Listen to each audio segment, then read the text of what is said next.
Chers compatriotes, les déclarations du serviteur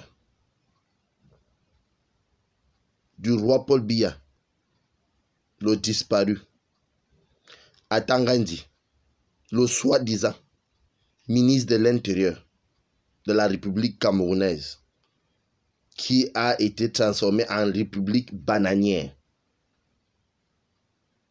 ne font que confirmer leur position et leur méchanceté vis-à-vis du peuple camerounais. Cependant, dans d'autres pays, on voit les gouvernements prendre des mesures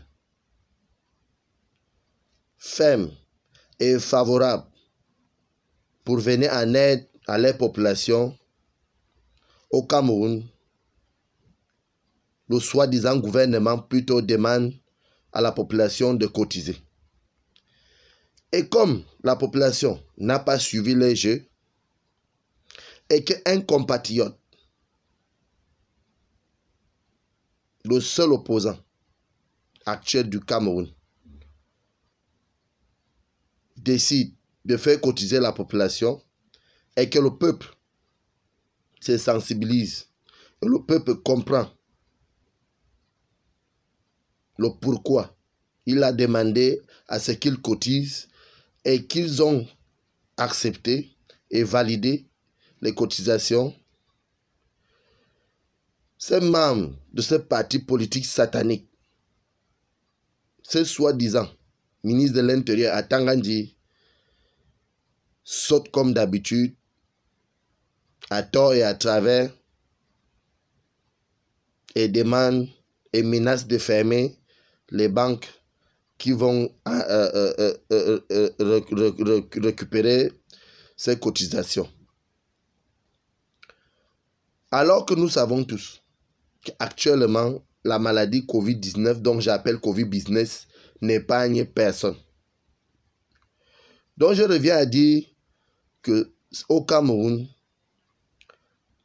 durant les 38 ans de massacre dont le roi Paul Biya et ses serviteurs ont passé à massacrer les Camerounais, et qu'aujourd'hui, cette maladie s'ajoute à cela, et ils préfèrent encore une fois de plus profiter à mépriser mes frères et sœurs camerounais, surtout ceux des deux régions que nous connaissons, la région de Nord-Ouest et la région de Sud-Ouest, dont je ne cesserai de parler.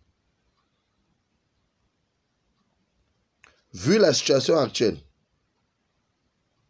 sanitaire de notre pays, même comme bien avant ça, rien n'avait été fait en faveur de population ou encore du peuple camerounais, nous avons dit nous allons cotiser ensemble pour combattre contre le Covid-19. Que ceux qui ont décidé de dire non aux cotisations, qu'ils reculent un peu et qu'ils nous regardent faire. Parce qu'en 38 ans, ils n'ont rien fait que tuer. Qu'ils nous regardent faire et ils vont confirmer ce que nous avons à faire. Donc je profite à inviter ici l'ensemble de la diaspora camerounaise à se tenir prêt. Et j'invite le peuple camerounais à rester debout. Parce que le roi Paul Biya a toujours tué plus que le Covid-19, donc j'appelle Covid-Business. Et nous le savons tous, que nous devrons rester debout pour la libération de notre cher pays, le Cameroun. Donc tous les activistes, tous les révolutionnaires sont invités à ne pas seulement s'accrocher sous cette pandémie Covid-Business, dont d'autres appellent Covid-19. Nous devrons combattre ce régime d'étudiants parce que le malheur du Cameroun, c'est le roi Paul Biya alias Hitler et ses serviteurs. Et nous continuerons à demander le retour de nos frères et sœurs qui sont bloqués dans des pays voisins que nous connaissons tous.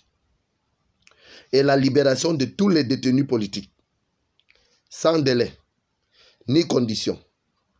Et nous demandons justice pour tous, partage et égalité, un vivre ensemble et vivre mieux. Respectons les mesures qui ont été prises pour éviter la propagation de ces maladies dont nous connaissons tous déjà. Je vous remercie.